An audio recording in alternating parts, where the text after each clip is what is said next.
পুরো মধ্যপ্রাচ্য জুড়ে বাজছে তৃতীয় বিশ্বযুদ্ধের দামামা। আর এরই মধ্যেই আমাদের হাতে এসে পৌঁছেছে গুরুত্বপূর্ণ আন্তর্জাতিক সংবাদ। শুরুতেই শিরোনাম। প্রথমবারের মতো ইসরায়েলের প্রধান বিমান ঘাঁটিতে হুতি বাহিনীর হামলা। পরেই জানাবো সিরিয়া যুদ্ধক্ষেত্রে সর্বশেষ পরিস্থিতি। গত 3 দিনে প্রায় 1000 সন্ত্রাসী নিহত। এদিকে সিরীয় সংঘাতে এবার রাশিয়া ও তুরস্কের মুখোমুখি হওয়ার আশঙ্কা। জানিয়ে দিব ব্লিংকেনের আহ্বানে সিরিয়ার উত্তেজনা প্রশমনে সহায়তা তুরস্কের। এবং সর্বশেষ জানিয়ে দিব হামা ও আলেপ্পোয় অভিযান, সেনাবাহিনীর হামলায় শত শত তাকফিরি সন্ত্রাসী নিহত। এতক্ষণ শুনছিলেন সংবাদ শিরোনাম, এবারে বিস্তারিত। তবে তার আগে প্রতিদিনের আপডেট আন্তর্জাতিক সংবাদ সবার আগে পেতে ভিডিওটিতে একটি লাইক দিয়ে চ্যানেলটি সাবস্ক্রাইব করার অনুরোধ রইল। প্রথমবারের মতো ইসরায়েলের প্রধান বিমান ঘাঁটিতে হামলা। প্রথমবারের মতো ইসরায়েলের প্রধান বিমান ঘাঁটিতে হামলা চালিয়েছে ইয়েমেনের হুতি বিদ্রোহীরা। মেহর নিউজ এজেন্সি এক প্রতিবেদনে এই তথ্য জানিয়েছে। হুতি জানিয়েছে ইসরায়েলের প্রধান বিমান ঘাঁটিতে উত্তেজনার মধ্যে প্রথমবারের মতো হামলা করা হয়েছে। এ সময় ঘাঁটিটিকে নিশানা করে ব্যাপক হারে রকেট ছোড়া হয়। গোষ্ঠীটি জানিয়েছে তারা ইসরায়েলের গুরুত্বপূর্ণ হাহট্রিম ঘাঁটিতে হামলা চালিয়েছে। এই ঘাঁটিতে বিমান বাহিনীর আবাসন, পরিবহন ও ইঞ্জিন কারখানা রয়েছে। হুতি জানিয়েছে ইসরায়েলে এই হামলা ছিল গাজার প্রতি সংহতি। এটির মূল লক্ষ্য সংবেদনশীল গোয়েন্দা ঘাঁটি এবং অন্যান্য কৌশলগত অবস্থান। এছাড়া হুনিন ব্যারাকে রামিম ব্রিগেডের কমান্ড সেন্টারেও হামলা হয়েছে। এটি তার লক্ষ্যবস্তুতে সফলভাবে আঘাত এনেছে। হামলায় ফিলিস্তিন 2 নামক ক্ষেপণাস্ত্র ব্যবহার করা হয়। সিরিয়ায় যুদ্ধক্ষেত্রে সর্বশেষ পরিস্থিতি। গত 3 দিনে প্রায় 1000 সন্ত্রাসী নিহত। সিরিয়ার সেনা অভিযানে 3 দিনে কমপক্ষে 1000 সন্ত্রাসী নিহত হয়েছে। সিরিয়ার টেলিভিশন গতকাল ওই খবর দিয়েছে। লেবানন ও ইসরায়েলের মধ্যে যুদ্ধবিরতির পর কয়েকটি দেশের মদদে নতুন করে বিদেশি সন্ত্রাসী বাহিনীর আগমন ঘটে। ওই গোষ্ঠী সিরিয়ার উত্তর ও পশ্চিমাঞ্চলে সিরিয়ার সেনাবাহিনীর অবস্থানে ব্যাপক হামলা চালিয়েছে।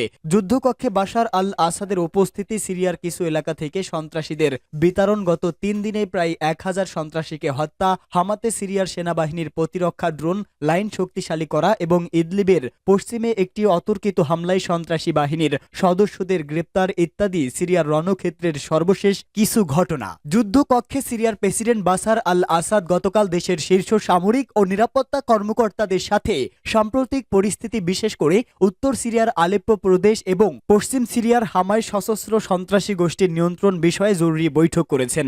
সিরিয়ার প্রতিরক্ষা মন্ত্রণালয় এক বিবৃতিতে হামার উপকণ্ঠে সন্ত্রাসী হামলা মোকাবেলা করার খবর দিয়েছে।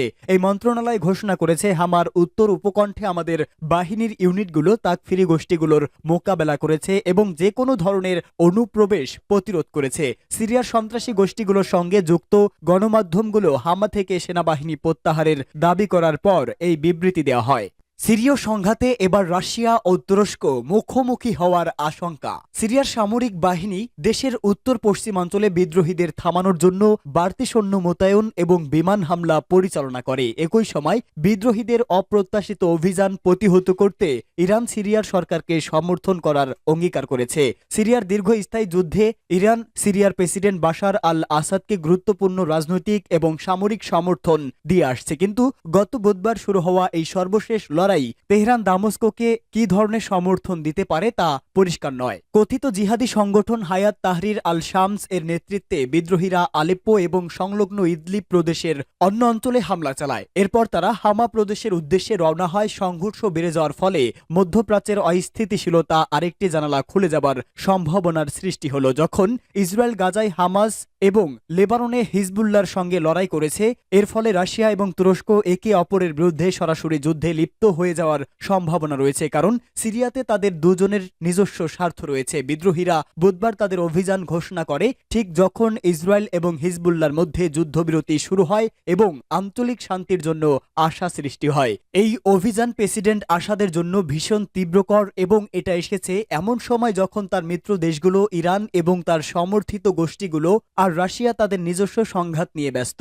আসাদের দপ্তর থেকে আসা বিবৃতি অনুযায়ী ইরানের পররাষ্ট্রমন্ত্রী আব্বাস আরাক সাকোচি দামেস্ক সফরে এসে সিরিয়ার নেতাকে আশ্বস্ত করেন এই বলে যে তেহরান সিরিয়ার সরকারের পাল্টা অভিযানে সমর্থন দিতে প্রস্তুত। জর্ডানের রাজা দ্বিতীয় আবদুল্লাহ এবং সংযুক্ত আরব আমিরাতের প্রেসিডেন্ট শেখ মোহাম্মদ বিন জায়েদ আল নাহিয়ান সহ আরব নেতারা আসাদকে ফোন করে সংহতি প্রকাশ করেছেন। বিদ্রোহীরা শনিবার আলেপ্পোর বেশিরভাগ এলাকা দখল করে নেয় এবং আশেপাশের অন্যান্য অঞ্চলে অগ্রসর হয়। তারা শহরের মূল পানি উত্তোলনের পাম্পিং স্টেশন দখল করে। তবে সিরিয়ার পানি সম্পদ মন্ত্রী মোয়াতাজ কাতান সরকারপন্থী শাম FM রেডিও স্টেশনকে বলেন যে পানি স্টেশন এখন আর কাজ করছে না। ব্লিংকেনের আহ্বানে সিরিয়ার উত্তেজনা প্রমোশনে সহায়তা তুরস্কের পররাষ্ট্রমন্ত্রী হাকান ফিদান ও মার্কিন পররাষ্ট্রমন্ত্রী অ্যান্টনি ব্লিংকেন সিরিয়ায় দ্রুত ছড়িয়ে পড়া সংঘাত সম্পর্কে কথা বলেছেন। সিরিয়ার একটি বড় অঞ্চল বিদ্রোহী বাহিনী দখল করে নিয়েছে। যুক্তরাষ্ট্র স্টেট ডিপার্টমেন্টের মুখপাত্র ম্যাথিউ মিলার এক বিবৃতিতে বলেছে ব্লিংকেন ও ফিদানের মধ্যে টেলিফোনে আলোচনা হয়েছে। আলেপ্পো ও অন্যান্য এলাকায় বেসামরিক মানুষ ও অবকাঠামো রক্ষার উপর জোর দেওয়ার প্রয়োজনীয়তার ব্যাপারে তারা আলোচনা করেছে। সিরিয়ার বিদ্রোহী ও তাদের তুর্কি সমর্থিত মিত্ররা কয়েক বছরের মধ্যে বৃহত্তম আক্রমণ শুরু করার পর প্রেসিডেন্ট বাশার আল আসাদের অনুগত বাহিনীর কাছ থেকে সিরিয়ার দ্বিতীয় বৃহত্তম শহর আলেপ্পোর নিয়ন্ত্রণ নিয়েছে বিদ্রোহী গোষ্ঠী। আলেপ্পোর নিয়ন্ত্রণ নেওয়ার পর এই আহ্বান জানানো হলো। তুরস্কের পররাষ্ট্রমন্ত্রীর একটি সূত্র ফিদান ও ব্লিংকেনের ফোনালাপে ফিদানের উদ্রিক্ত দিয়ে বলেছে ওই অঞ্চলে স্থিতিশীলতা বাড়তে পারে এমন যে কোনো ধরনের পদক্ষেপের বিরুদ্ধে এবং সিরিয়ায় উত্তেজনা কমানোর পদক্ষেপকে সমর্থন করবে দেশটি। এ সময় তিনি জোর দিয়ে বলেন তারা তুরস্কের বিরুদ্ধে বা সিরিয়ার বেসামরিক নাগরিকের বিরুদ্ধে কখনো সন্ত্রাসী কর্মকাণ্ডের অনুমতি দেবে না। সিরিয়ায় শান্তি নিশ্চিত করতে শাসক ও বিরোধীদের মধ্যে রাজনৈতিক প্রতিক্রিয়া চূড়ান্ত করা উচিত বলেও তিনি মন্তব্য করেন। সিরিয়ার যুদ্ধ পর্যবেক্ষণকারী সংস্থা জানিয়েছে তুর্কিপন্থী বিদ্রোহী গোষ্ঠীগুলোকে আলেপ্পো ও এর আশেপাশে সরকারি বাহিনী ও কুর্দি পিপলস ডিফেন্স ইউনিট যোদ্ধাদের উপর হামলা চালাতে দেখা গেছে। তুরস্ক ওয়াইপিজিকে নিষিদ্ধ কুর্দিস্তান ওয়ার্কার্স পার্টি একটি শাখা হিসেবে দেখে। এটি আঙ্কারার বিরুদ্ধে এক দশক ধরে বিদ্রোহের নেতৃত্ব দিচ্ছে। বুধবার সিরিয়ার আক্রমণ শুরু হয়। একই দিন ইসরায়েল ও লেবাননের হিজবুল্লার মধ্যে একটি যুদ্ধবিরতি কার্যকর হয়। সিরিয়ার একটি যুদ্ধ পর্যবেক্ষণকারী সংস্থা জানিয়েছে হামলায় এ পর্যন্ত ১৩০০ জনেরও বেশি মানুষ নিহত হয়েছে, যাদের বেশিরভাগই যোদ্ধা। হামা ও আলেপ্পোই অভিযান সিরিয়ার সেনাবাহিনীর হামলায় শত শত তাকফিরি সন্ত্রাসী নিহত। সিরিয়ায় তাকফিরি সন্ত্রাসীদের বিরুদ্ধে ইসরায়েলের অভিযান এগিয়ে চলেছে এবং শত শত উগ্রবাদী নিহত হয়েছে। আজ প্রকাশিত প্রতিবেদনে সিরিয়ার রাষ্ট্রীয় টেলিভিশন চ্যানেল বলেছে আলেপ্পো, ইদলিব এবং হামা শহরের আশেপাশে প্রায় ৩২০ জন সন্ত্রাসী নিহত হয়েছে।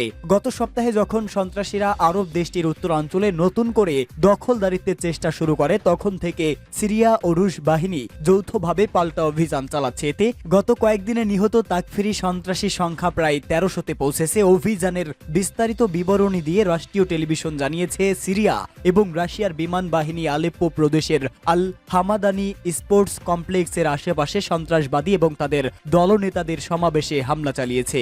এসব জায়গায় তাদের লক্ষ্যবস্তু করা হয়েছিল। তাদের মধ্যে বিপুল সংখ্যক লোক নিহত ও বহু হতাহত হয়েছে।